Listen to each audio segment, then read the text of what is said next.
अस्सलाम वालेकुम दोस्तों, क्या हाल है। उम्मीद करता हूँ सब ठीक होंगे।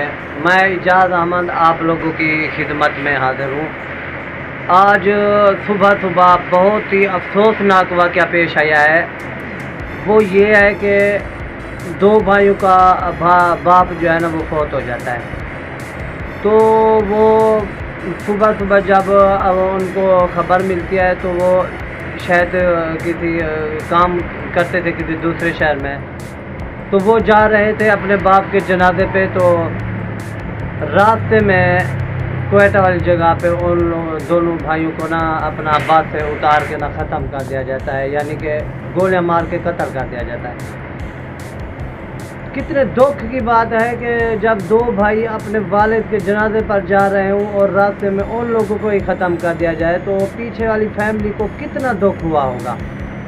ये तो एक बंदा चला जाए तो फैमिली वालों को इतना दुख होता है, गम से निढाल हो जाते हैं। ये तो 3 बंदे चले गए हैं, कितना दुख है यार। ये लोगों में पता नहीं इंसानियत के नाम की कोई चीज़ भी नहीं है, बस ऐसे ही ख़त्म कर देते हैं यार।